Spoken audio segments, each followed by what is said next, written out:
Bonjour les économistes, petite vidéo dédiée à une petite mise à jour, à un upgrade de votre machine à laver standard dans le but d'aller économiser de l'électricité et notamment en injectant dans celle-ci directement de l'eau chaude. Alors cette vidéo aura d'autant plus d'intérêt que en général votre eau chaude sanitaire stockée dans un ballon d'eau chaude sera en partie produite par soit des panneaux solaires photovoltaïques grâce à un routeur solaire, soit alors par des panneaux solaires thermiques directement.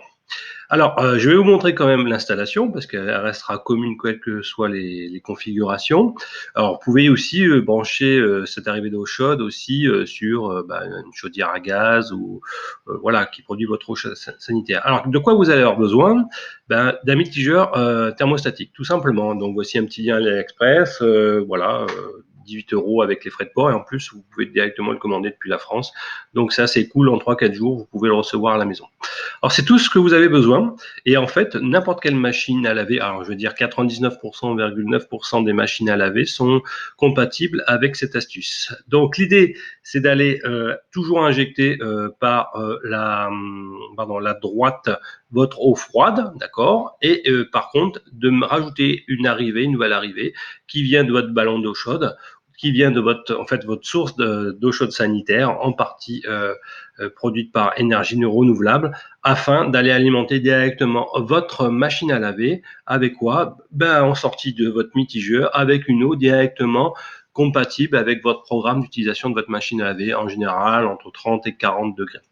Donc, il faudra régler le thermostat ici à la température dédiée. Et puis voilà. Donc, moi, je vais vous montrer un peu mon installation que j'ai faite. C'est très très simple. Je ne produis pas encore par énergie renouvelable cette partie d'eau chaude sanitaire, mais ça va venir dans les prochaines semaines, prochains mois. Mais en tout cas, j'ai déjà fait cette manipulation et en pratique, j'économise localement à la machine à laver 4 fois plus d'électricité, c'est-à-dire que je suis passé d'à peu près 0,3 kWh pour une machine à laver à 0,7 kWh pour une machine complète. Donc le programme de chauffe a complètement été zappé. Et ça a un intérêt si vous voulez également gérer par votre onduleur les pics de production. Vous savez que lorsque la résistance de votre machine à laver se déclenche, vous avez un pic d'appel à courant qui peut monter facilement à 3-4 kg en instantané. Donc ça peut mettre à plat, vous faire complètement rebooter votre onduleur. Donc grâce à cette astuce, vous lissez complètement ces appels de courant.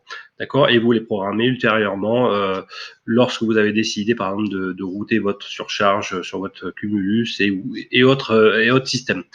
Alors, voir mon installation, il n'y a rien d'intelligent, c'est de la plomberie. Donc, j'ai eu besoin de PER rouge, parce que je l'ai fait en PER, j'aurais pu le faire en multicouche, et de raccords à compression et quelques raccords en tout en format 15-21.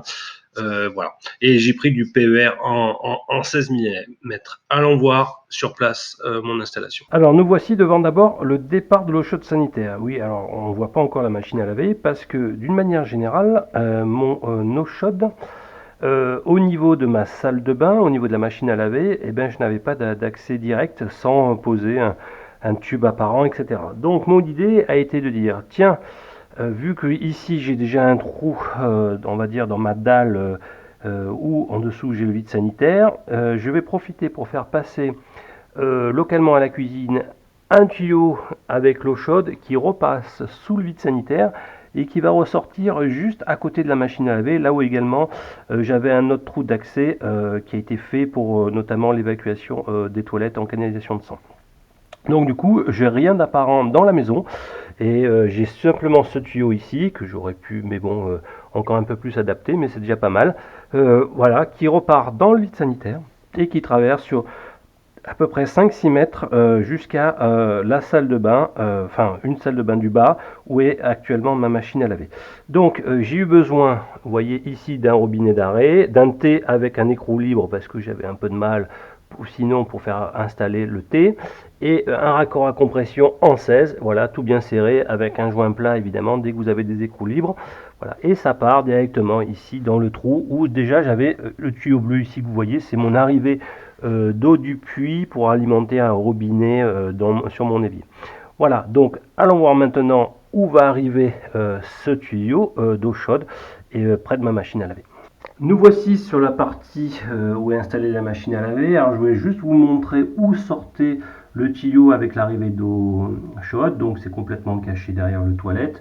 Vous voyez ici le trou qui avait été fait pour faire passer la canalisation de sang. J'en ai profité également pour faire passer depuis le vide sanitaire le tuyau bleu, vous voyez ici avec sa gaine transparente qui est pour l'eau du puits, pour alimenter évidemment mes toilettes et ma machine à laver. Et également maintenant l'eau chaude avec ce PER 16 rouge parce qu'il tient un peu mieux la température.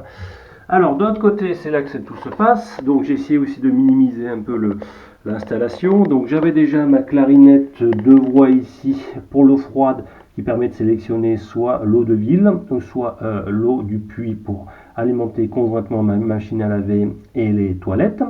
Mais la nouveauté se trouve légèrement au-dessus. Vous voyez maintenant installer le mitigeur avec une autre vanne d'arrêt juste un peu avant. Comme ça, je coupe si je veux bypasser complètement le système. Et également le mitigeur ici avec les températures réglées ici par défaut sur 34 degrés. Donc l'eau chaude pour l'instant de mon cumulus arrive ici. L'eau froide, soit du puits, soit de l'eau de ville, arrive ici. Et ça sort ici dans ce mitigeur jusqu'à l'entrée de ma machine à laver qui se trouve ici. Donc en termes d'efficacité énergétique au niveau électricité consommée par ma machine à laver, eh ben, je passe de 0,29 à 0,07, donc quasiment divisé par 4. Alors évidemment, comme je n'ai pas d'eau chaude sanitaire actuellement produite par énergie renouvelable, et ça veut dire que cette eau chaude que je tire par mon cumulus, je vais devoir la réchauffer la nuit par mon cumulus, mais au moins en heure creuse. Donc je récupère, on va dire, le prix des heures creuses pour fabriquer cette eau chaude.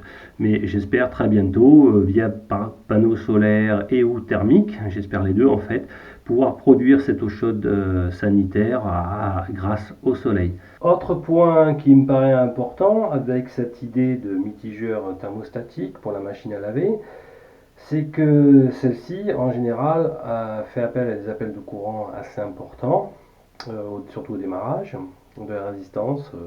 Ça peut être supérieur à 3 voire 4 kg. Donc ce qui peut poser problème ou mettre à plat ou faire disjoncter complètement votre onduleur s'il est un peu sous-dimensionné.